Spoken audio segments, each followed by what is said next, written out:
Shalom Bapak Ibu Saudara-saudari yang dikasih Tuhan, berjumpa kembali bersama saya Henry Indrawan dalam panggilan iman.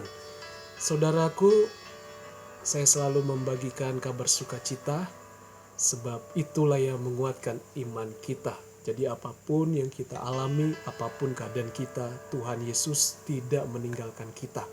Jadi saudara, tema yang saya ingin bagikan mengenai kok manusia tidak pernah puas hidupnya, dan firman-Nya berkata, maksudnya adalah manusia itu sudah memiliki, sudah merasa cukup, tapi tidak pernah puas akan hidupnya. Namun kita yang beriman di dalam Yesus, sekalipun hal sederhana yang kita dapatkan, yang kita miliki, kita tetap bisa merasa puas sebab di dalam hidup kita ada Yesus, ada Tuhan, Dia sebagai terang hidup kita, sehingga kita mengalami damai sejahtera apapun yang kita alami. Jadi saudara yang dikasih Tuhan, selalu ada solusi, selalu ada jawaban lewat kebenaran firman Tuhan. Namun sebelumnya kita berdoa. Haleluya. Tuhan Yesus, terima kasih kami datang kembali mengandalkan Tuhan, merendahkan hidup kami di hadapan Tuhan. Ajar kami dengan firman-Mu sehingga kami memahami bahwa supaya kami belajar untuk mencukupkan diri, belajar untuk bersyukur apa yang Tuhan berikan. Sekecil apapun kami mau belajar untuk bersyukur, untuk mengelola dengan baik. Karena manusia pada identiknya ya Tuhan tidak pernah puas. Tapi dalam Yesus selalu ada kepuasan, selalu ada ketenangan. Terima kasih Tuhan Yesus.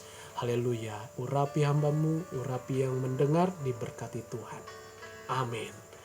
Mari Bapak Ibu Saudara kita buka Alkitab kita. Kita lihat Amsal 16 ayat 8. Lebih baik penghasilan sedikit disertai kebenaran daripada penghasilan banyak tanpa keadilan. Penulis Amsal ini adalah Raja Salomo bin Daud.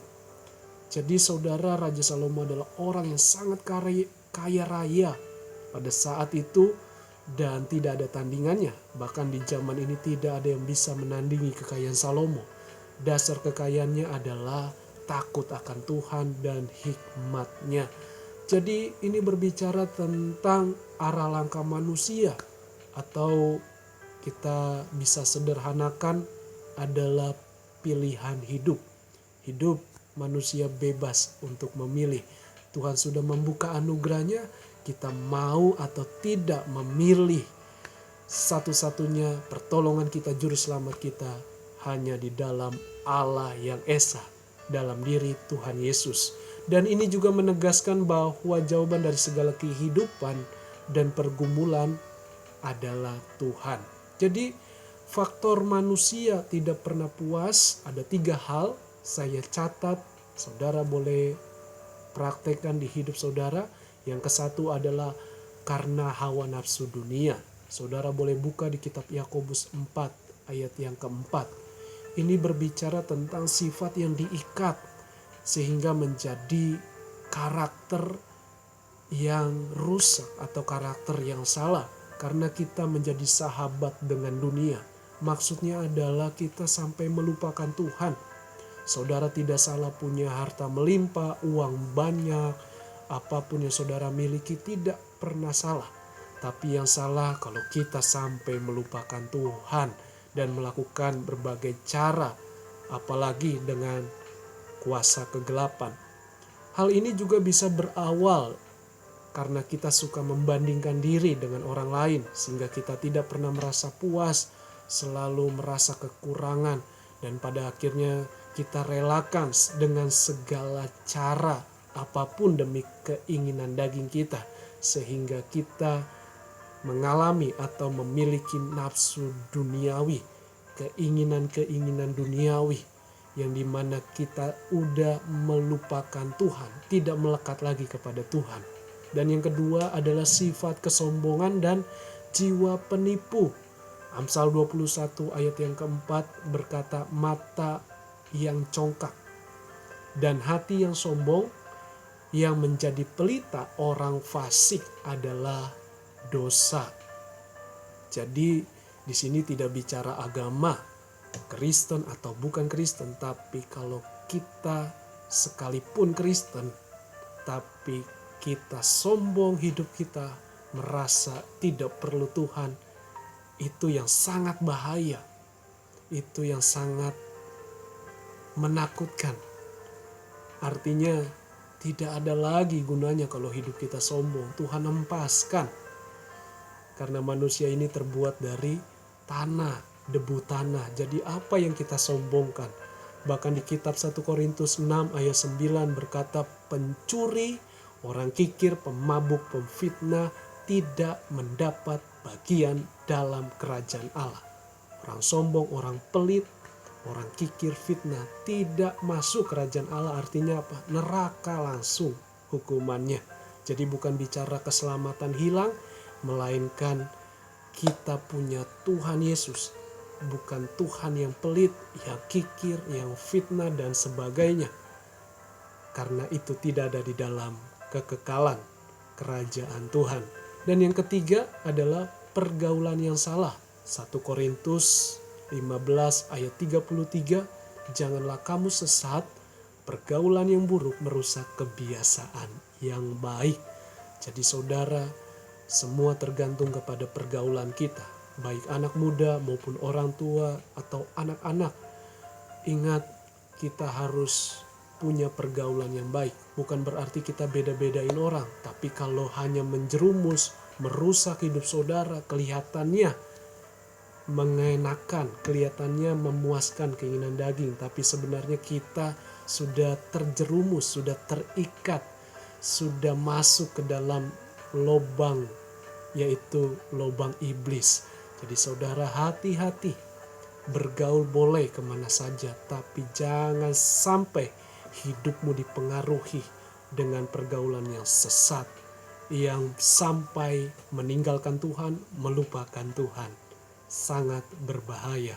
Jadi perhatikan pergaulan kita, dan ini dia jawaban dari firman Tuhan supaya hidup kita merasa puas, dan bagaimana hidup kita dapat menikmati dari penghasilan yang cukup, yang dimana kita sudah baca ayat firman Tuhan ini di ayat 8, lebih baik penghasilan sedikit disertai kebenaran daripada penghasilan banyak tanpa keadilan.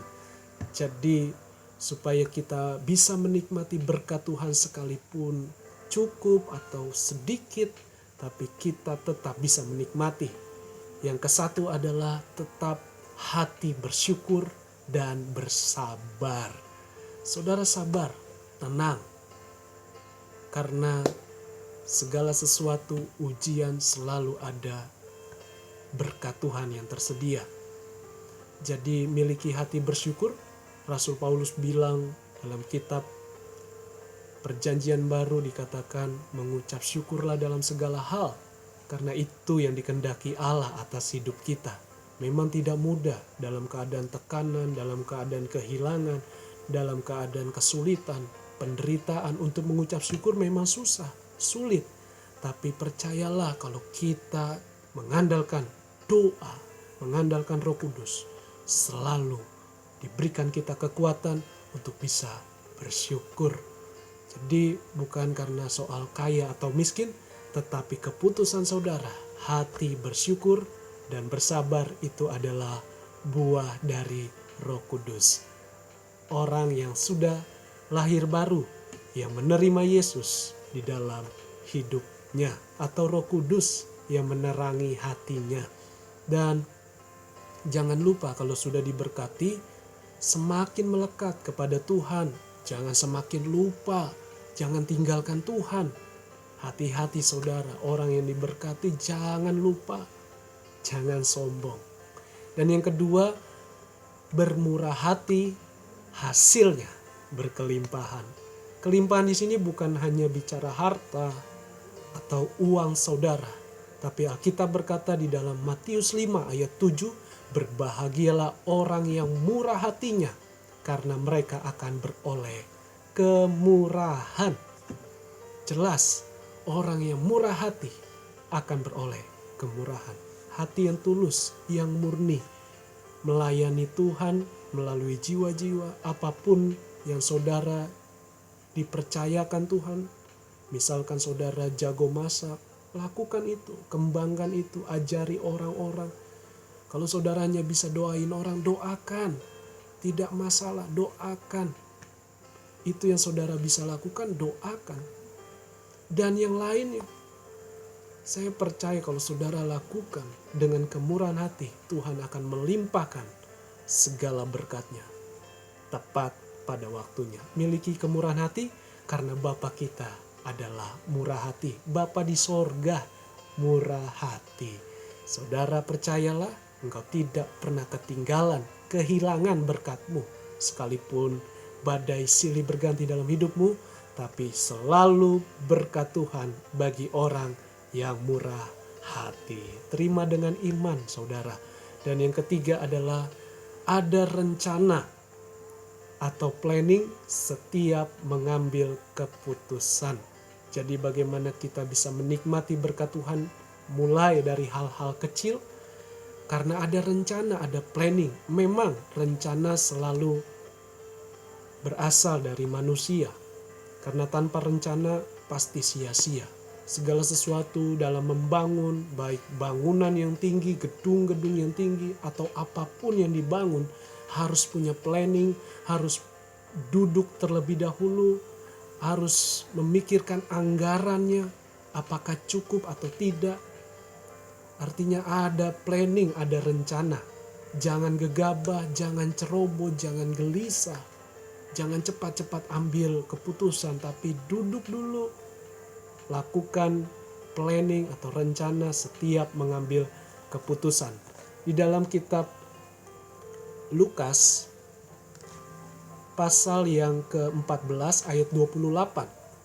Sebab siapakah di antara kamu yang kalau mau mendirikan sebuah menara, tidak duduk dahulu membuat anggaran biayanya, kalau cukup uangnya untuk menyelesaikan pekerjaan itu. Jadi duduk dulu.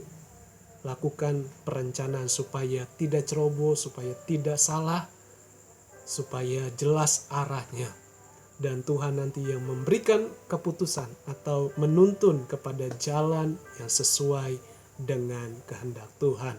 Jadi kita diselamatkan karena kasih karunia, karena anugerah Tuhan. Tapi buah dari pertobatan, buah dari kasih karunia adalah kasih, kemurahan hati, dan juga kebaikan kepada orang lain. Sebab Allah kita, Bapa di sorga, adalah Allah yang murah hati. Itu saja yang saya bisa bagikan. Jadi ada solusi, ada jawaban dari berkat, kebenaran, firman Tuhan. Supaya hidup kita selalu merasa puas karena ada Yesus yang tinggal, yang menerangi setiap hidup dan pikiran kita masing-masing. Itu saja.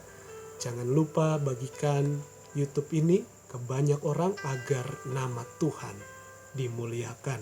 Dan berikan tanda like, komen, dan subscribe.